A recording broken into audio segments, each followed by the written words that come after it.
नमस्कार, आदाब। मैं हूं शाद राही। आज फिर एक नई शख्सियत के साथ आपसे रूबरू हो रहा हूं। के रैना साहब, जो कि एक जाना पहचाना नाम है, किसी परिचय का मोहताज नहीं है और थिएटर्स की दुनिया में तो बहुत ही बड़ा कारनामा आपने किया है। लखनऊ की सरजमीन पे कल आपने नमस्ते नाम का एक प्ले किया था, जो कि बहुत ही मकबूल और कामयाब हुआ। उसमें अभिनय भी किया था।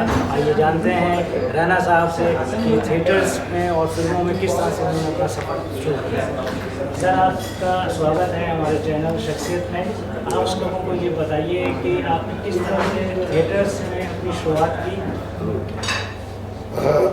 देखिए, ये बहुत लंबी कहानी है क्योंकि मेरा जन्म जो है वो कश्मीर में हुआ। कश्मीर में जब कॉलेज में था तो वहाँ कुछ नाटक में दिलचस्पी पैदा हुई। वहाँ के लोगों को देखा नाटक करते थे, हमने भी नाटक शुरू किया था। एक छोटा सा हमने अपना ग्रुप खोला जिसका नाम सगरमाल था।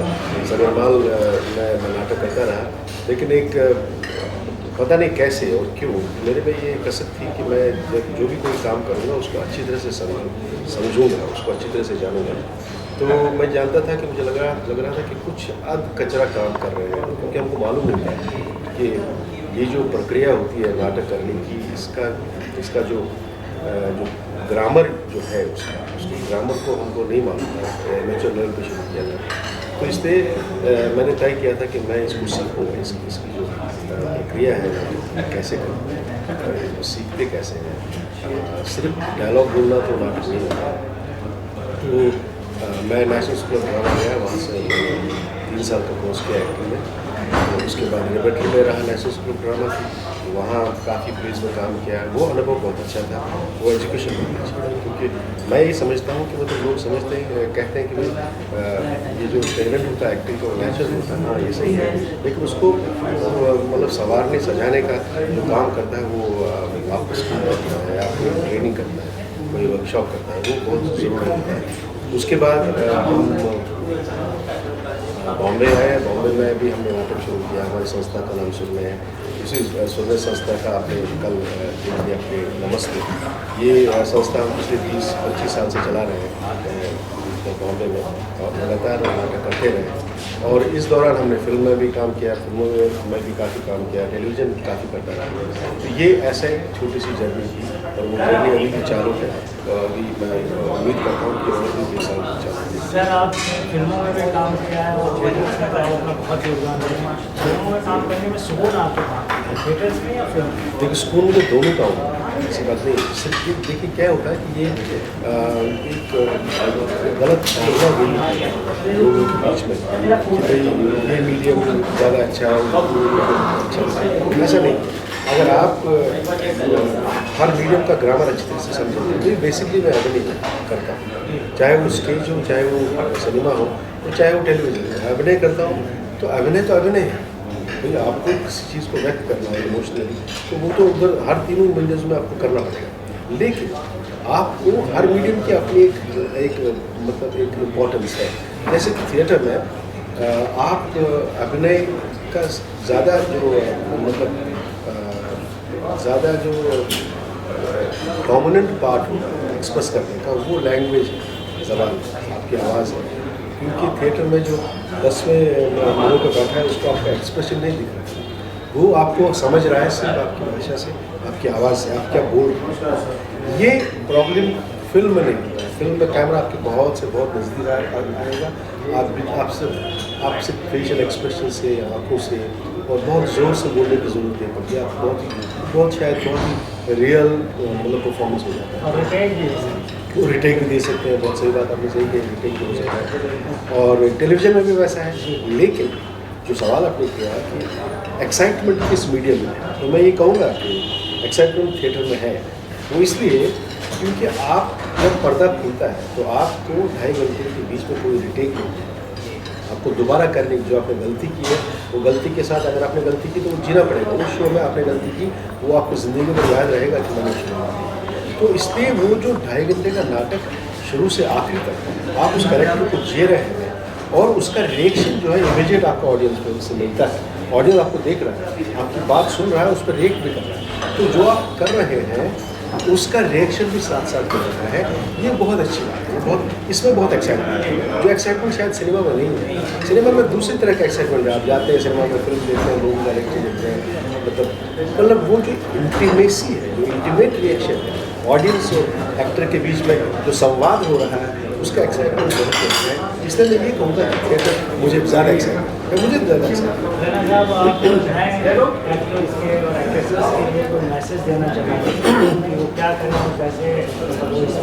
देखिए, ऐसा है कि मैसेज एक्टर्स और एक्ट्रेस के ये है कि जो भी आदमी अभिनय करना चाहता है, चाहे वो फिल्म में करना चाहता हो, चाहे वो थिएटर में करना चाहता हो, चाहे वो टेलीविज़न में करना चाहता हो, एक बात बहुत जरूरी है कि ये एक ऐसा काम है, अभिनय एक ऐसा काम है जिसमें काम चोरी नहीं चलता। आप काम नहीं चुरा सकते, तो मेहनत बहुत करनी पड़ती है। ये काम बहुत मेहनत का है, क्योंकि देखिए, आप जो है जब आपको स्क्रिप्ट दी जाती है, आपको एक कैरेक्टर दिया जाता है, आप उसको जन्म देते हैं अपने थ्रू, आपके शरीर के थ्रू, आपकी भाषा के थ्रू, आपके एक्सप्रेशन के थ्रू, आप एक नए शख्स को जन्म देते हैं। और ये बिल्कुल जो 9 महीने की पीड़ा जो एक माँ सहती है अपने बच्चे को पैदा करने में, पीड़ा बहुत गंभीर पीड़ा होती है और बहुत सख्त पीड़ा होती है। और वैसे ही जब आप एक नया कैरेक्टर करते हैं, उसको जन्म देते हैं, वो वैसे ही पीड़ा है। अगर आप उसको थोड़ा नॉन सीरियसली लेंगे, अगर आप उसको उसकी तरह अच्छी तरह से करने लेंगे, तो आप मतलब जस्टिस नहीं कर पाएंगे उस किरदार या उस कैरेक्टर में। तो मैं ये सोचता हूँ कि ये मेहनत एक्टरों को करनी चाहिए, मेहनत से मतलब दिल नहीं चुराना चाहिए, क्योंकि ये एक ऐसा काम है, ये कम्युनिकेशन का काम है। कम्युनिकेशन में कोई मतलब सच्चाई होनी चाहिए। नमस्ते जैसा प्ले आपके मन में कैसे आया कि जो भी को मैं दिखाऊंगी, कहाँ से आया इसके ऊपर भी?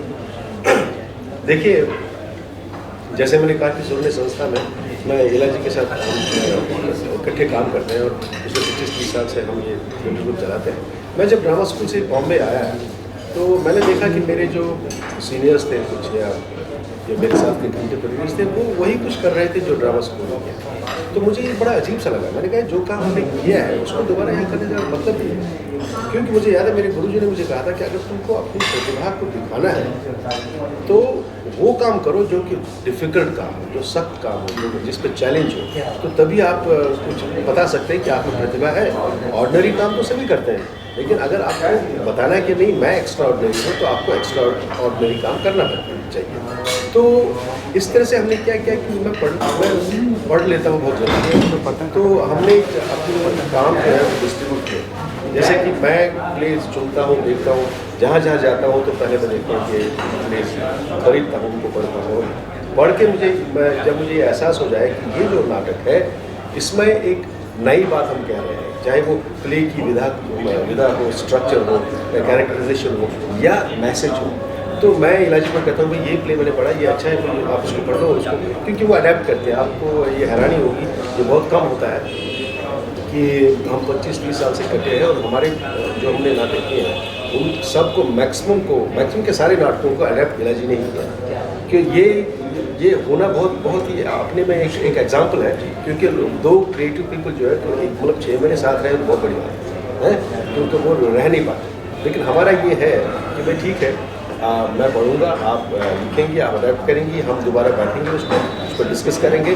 अगर मुझे एज ए डायरेक्टर, क्योंकि मैं डायरेक्ट करता हूँ नाटक, मुझे लगेगा कि इसमें कुछ गड़बड़ है तो मैं उनके साथ डिस्कस करता हूँ, एक पॉइंट पे आके हम प्ले को लाते हैं। अब ये बात है कि प्ले हम करते हैं, जैसे सवाल पे आपके अब आ रहा है कि देखिए नमस्ते जब मैंने पढ़ा, ये टॉम ड्यूडजर का प्ले है, ग्रीटिंग्स नाम से, तो ये जब मैंने पढ़ा तो मुझे लगा कि यार ये बहुत अच्छी बात है, क्योंकि उसमें जो कॉन्फ्लिक्ट है, उसमें जो दर्शाया है कि पुराने ख्यालात, पुराने वैल्यूज़ को लेके जो ओल्डर जनरेशन है और नए वैल्यूज़ को लेकर, जो कंप्यूटर का ज़माना है आजकल है, व्हाट्सअप हो, ये सब चीज़ें आती हैं, तो उसके ज़माने में देखिए एक नई मॉडर्न जनरेशन सामने आई है और उनके बीच में नेचुरल है, क्योंकि वो उनके विश्वास कुछ अलग है और हमारे विश्वास कुछ अलग है, तो वो विश्वासों के बीच में टकराहट होगी, जो होती है, हर घर में होती है। ये प्ले की खूबसूरती है कि जब मैंने देखा, ऑडियंस से बात करता हूँ, तो सब लोग सोचते हैं कि यार ये तो हमारे घर की कहानी है, क्योंकि कहीं न कहीं बिकॉज ऑफ ग्लोबलाइजेशन और वर्ल्ड इतना नज़दीक आ गया है, तो काफ़ी इन्फ्लुएंसेस, कल्चरल इन्फ्लुएंसेस एक दूसरे को छूते हैं।